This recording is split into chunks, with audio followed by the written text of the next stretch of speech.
Okay, so the first British literature podcast is going to be about the first generation of Romantic poets, and so let's get into it quickly. So, Romanticism, it can be seen as a reactionary era period which fought off the ideas of the Enlightenment.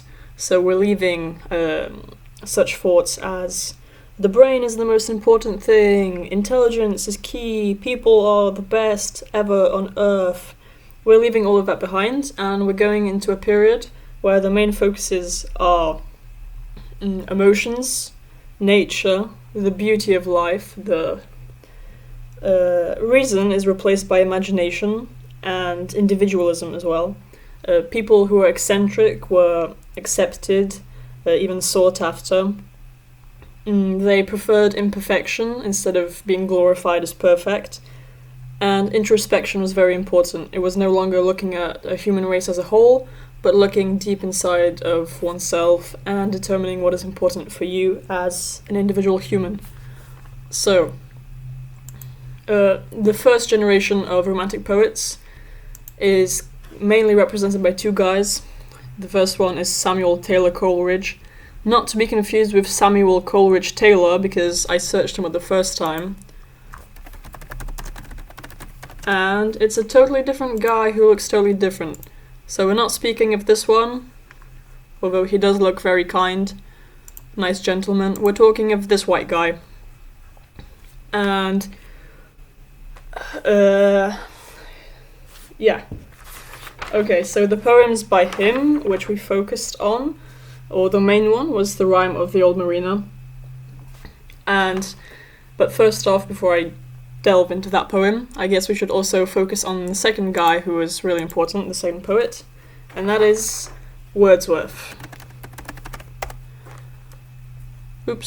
William Wordsworth. So it's another old white guy, and these two sort of started off the Romanticism period, I guess you could say, because they wrote the Lyrical Ballads. This book right here, it was first released in 1798, and 2 years later it was released as a second edition, where we got to see the preface by William Wordsworth.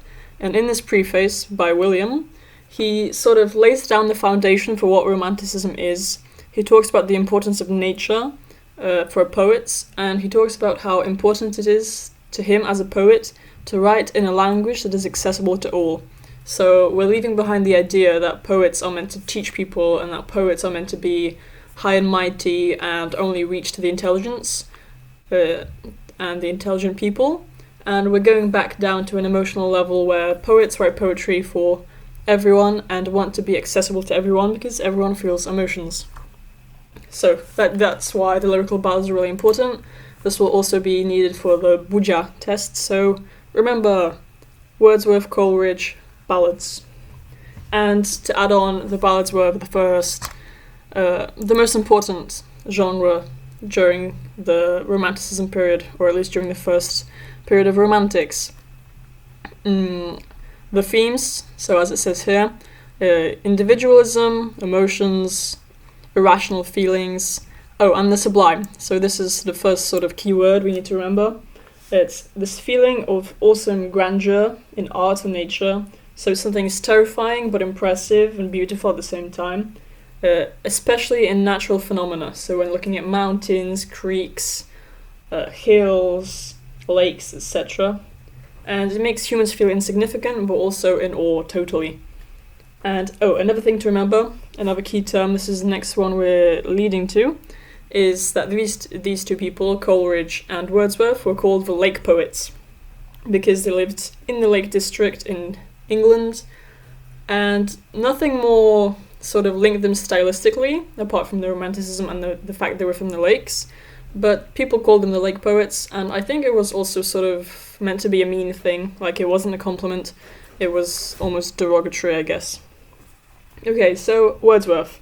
The poem we focused on, or the poems, is lines composed a few miles above Tintern Abbey on revisiting the banks of the Wye during a tour July 13th, 1798.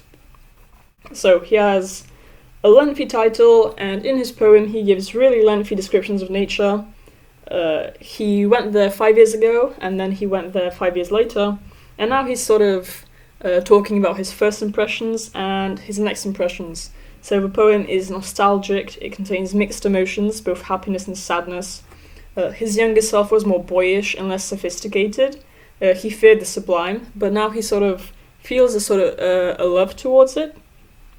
In the last stanza of the poem, he realizes that his sister is also there, who passed in between those 5 years, so it adds even more to this sort of mixed feeling of something good with a tint of sadness behind it.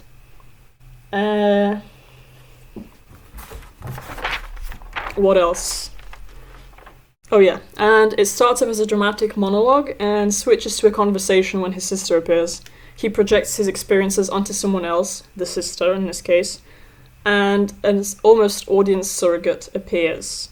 The core idea of romantic poetry is a recalling of memories, often about nature, and the poem has a slight theme of death because of his sister, and also because he sort of alludes to it by saying mid groves and copses, which sounds like mid graves and corpses.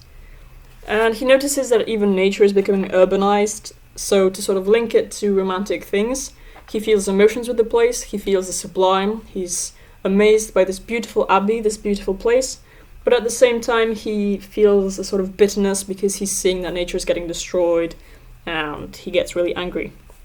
So the elements of this poem, you can check in the glossary: blank verse, iambic pentameter, dramatic monologue, and also elements of an ode and conversation poem. Next up, Coleridge. So here we talked about the rhyme of the old mariner, and we have a mariner, it's a sailor, and he tells a story of his past while at a wedding. And his story is really brutal because he killed an albatross, this huge bird, and then he gets cursed, and there are ghosts and demons, and he has to repay for his sins. And this is all one huge ballad. A ballad is sort of folk song, it's rhythmical, a song which tells a story and often has supernatural elements and a tragic plot line. It's generally written to be heard, not read, because it started off as a song genre. Elements of the old mariner. So there's a large contrast between the wedding and the tragic story. So both good and evil exist within the world. There are positive times, there are negative times, and there's also a big focus on crime, punishment, and redemption. So the mariner commits a crime of killing the albatross. He gets punished by both natural things and spiritual things, and he needs to seek penance and forgiveness. And then there's redemption because he ends up living, he's at this wedding, but his whole crew died, I guess, for his mistakes. So it also has a motive of life, death, and rebirth, and life in death, where someone is alive physically but dead spiritually. And the moral of the whole ballad is that living creatures deserve respect and love. So once again, in a slightly different form, it idealizes nature, it idealizes internal emotions, while also critiquing certain things. And the next poem from Coleridge is Kubla Khan, or A Vision in a Dream. So the creation process behind this was a sudden burst of fragile and fleeting inspiration. So from what I remember, he was sleeping and he had this dream, he woke up and started writing, and suddenly just cut off in the middle of a poem. He wrote all he remembered and then stopped, which is why the poem is unfinished. So it's almost impossible to summarize what happens because it's so chaotic and incomplete, but it's written in a specific AB-AB rhyming pattern, which gives it a chant-like tone, so it's an iambic tetrameter. And I guess it also shows the creative process of these poets. It was not linear, it wasn't planned. They weren't trying to teach anyone.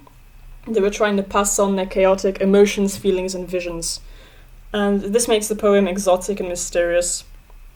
I also have written down that it was an Oriental theme, which was a great interest to the Romantics, connected to colonialism and the growth of the empire.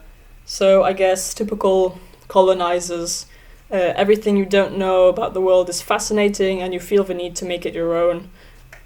But okay, no comments about that, I guess. And the homework for this topic was differences between Polish and British Romanticism. So the time period is rather similar. I mean,